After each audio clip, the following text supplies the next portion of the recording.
People who have visited the US, what is your WTF America story? When I went to the US, the first time and ordered a meal from Burger King, ordering a large fry, Coke, and a Whopper, I was blown away by the size of it all. Each item was larger than the same item back home. I was already like, what in the world? But then the cashier said I could have a second Whopper for $1. Again, I was like, what the heck? Sign me up. Another time, while I was in Daytona, I went to a restaurant and the woman kept refilling my drink, again and again. Being a bit shy, I did not tell her to stop, and expected a bill with $15 for sodas, but then I found out the refills were free. Incredible. Free refills. I'd only seen that at places like Subway, but so many restaurants in the US had free refills. I love the US. For restaurants and food in general, the portions are massive and very reasonably priced. I'm from Canada and went to CC's Pizza in Florida. Holy crap, $5 for an all-you-can-eat buffet, which was basically a fast pass to witness a crap ton of gluttony that was on another level. Had a similar experience at a bar. We ordered a pitcher of beer and when it came out to $5.50 we all looked at each other in bewilderment. The waitress then apologized for how expensive it was. For those that don't know, a pitcher of average beer typically costs $16, 20 Canadian dollars. I'm from America, and I have a friend from Australia. It amazes him that there are so many flags everywhere. Apparently that is a distinct USA thing. He'll make jokes about how we all forget where we are. On a 3-week trip to the US last year I counted over 1,000 US flags. I don't think I've seen that many Australian flags in Australia, despite having lived here for nearly 30 years. French ex-exchange teenager in Cali here. Summer 97. I was young and missed the field trip bus to Disneyland from San Diego, so I did something pretty stupid. I hitchhiked to go there by myself. Dude who took me looked like a plainclothes cops, but a good buddy. When he heard I was French he told me to never ever hitchhike in USA because it's pretty dangerous. Plus people could assume I am a serial killer. So I boasted, look at you don't think I am a serial killer. I am not that dangerous looking or you are careless. He told me to open the glove box in front of me. There was a supposedly loaded, freaking Desert Eagle inside. He dropped me at the bus station and insisted to give me $10 for ticket. I had cash and waited for me to go in the bus. I saw 50 chicken nuggets for $5. Went to Walmart. The fabled creatures there are just as the internet portrays them as. Nonetheless still mind-blowing. My first trip into a Walmart I saw a man in a brass button blazer with perfectly Brill-creamed hair, sparkling white teeth, orange skin and white slacks that looked like he had stepped right out of an advert from the 1950s. He was with a very large woman wearing a I love my gay daughter t-shirt. I was so happy. So do you live in East Germany or in West Germany? Sorry, my world encyclopedia set is from 1985. A woman was quite surprised to learn that we don't celebrate Thanksgiving in the UK. To be fair, they celebrate Thanksgiving in Canada. When I first moved to America, one of the first things I saw after leaving JFK was a homeless man masturbating outside of Union Station. It wouldn't have been that strange, except I had heard a lot of things about Nick from people who had been there, or knew someone who knew someone, etc. And I was worried what I was seeing was just going to be an everywhere thing all throughout the country. Those gaps in your toilet stall doors, what are they even for? Peeking. When I started chatting to a cashier she squealed and asked where I was from. I told her Australia and she instantly dumped down how she spoke. Do y'all speak English down there? I replied sporadically. She laughed and informed me that wasn't a word. Singaporean here. I feel your pain. You speak really good English for an Asian. Korean friend who just got off the plane in Atlanta. So many big fat black women, yes. He said it loudly and in public. But my favorite was a Japanese fellow who went to a buffet with a group of us in Vegas. He sits down and his plate looks like a normal little meal. We all have heaps of crap all over ours, and his eyes bug out that we have so much food. I said he's really going to freak out when he realizes this is only our first plate. So many big fat black women. I would like to imagine that this was expressed with great joy. I was 12 years old when I spent a month in Minnesota. I remember going, what the heck? or at least a French equivalent, when we went to Mall of America and I saw the frigging roller coaster inside of it. Me paying at gas station. Attendant hears I have an accent. Smiles at me. You speak English so well. Thanks. Although I should do. I'm from England. Cue confused look. Wait. She trailed off speak English. There? Her colleagues stared at her in open-mouthed disbelief and then broke out laughing with the other customers. She looked mortified. To be fair, I felt terrible for her. She was only trying to be friendly to a foreigner. How spread out everything is. Like, it's pretty much impossible for me to survive without a car, while everywhere I needed to go on a regular basis back in London was in a 10-minute biking distance. Also, the number of pickup trucks people own without needing. Especially out here in the West. The metro area I live in is like 8% the size of London population-wise, but it'll take you 45 minutes by car to drive from one side of town to another. If you live anywhere in America outside of Washington, D.C., New York, Boston, downtown Chicago or a few other places, it's vital to own a car. Do you have cell phones in Norway? This was in 2012. Kids nowadays get an iPhone and or iPad before they're born. Must be very painful for the mother. I asked an old lady if it's true all Americans carry guns. She smiled and pulled a revolver out of her purse. She was a nice lady. They're complimentary with your birth certificate here.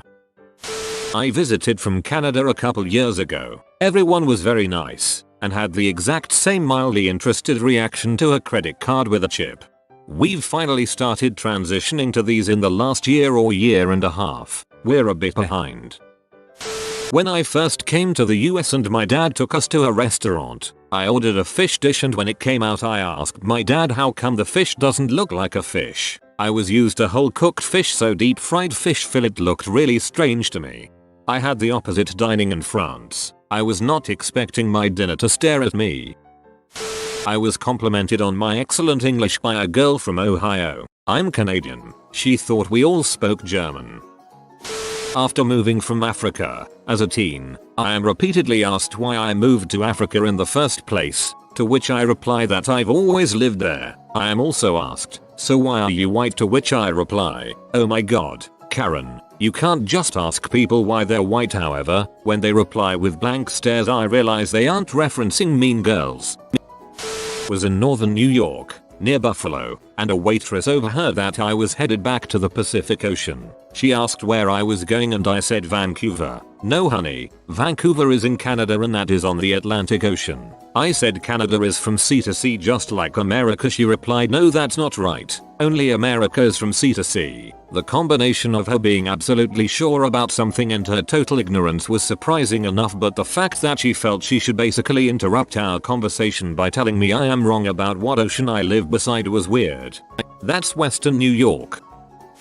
I'd never been out of Australia before. In Australia only farmers and cops have guns, and some criminals I guess, so I had never seen a gun that wasn't in a cop's holster in my entire 30-year existence. We go to the US for our honeymoon and have the honor and privilege of visiting a Walmart. The guns are just on the shelf. You can touch them. A fellow Aussie friend who was with us at the time asked the cashier if she could hold one. He looked at her as if she had asked if it was okay to breathe the store's air. Can I hold one? This big one, she asked, incredulous. Sure, if you want to, the guy said, confused and bored at the same time. She picked up this big ass gun. Sorry, not a gun guy. Don't know what it was. It was about the size of a shotgun but was bulkier, and was getting us to take photos of her with it. If I had a gun like that at home and walked outside my house with it, someone would drive past and see me in about 10 seconds. They would call the cops, which would take about 30 seconds. The police station is just up the road, so I estimate a cop car would arrive in about 3 minutes,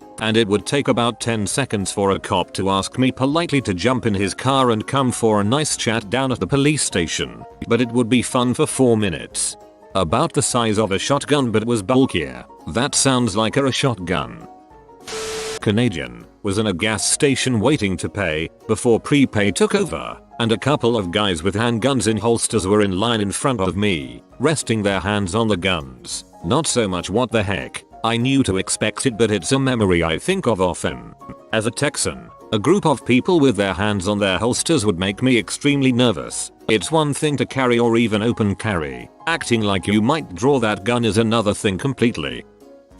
When I went to Florida, I was stopped by the police for jaywalking. I protested that the road was clear, so therefore safe to cross. He said, "I don't know how you do it in your country, but here in the US we take road safety seriously." Aghast, I explained I was from England and my only knowledge of jaywalking was from Lethal Weapon 3 and that I believed it was just a made up law that they used in the movie to sass people. He chuckled and said, "That's a great movie. I prefer the first." I agreed and said it was by far the best. After a brief chat about the entire Lethal Weapon saga, he said, "In future make sure you use the crossings." I agreed but asked in a pretty decent South African accent, "What if I have diplomatic immunity?" He chuckled, nodded his head and pointed to the crossing and said, "Cross there. Enjoy your vacation," and off he went. It was the highlight of my holiday.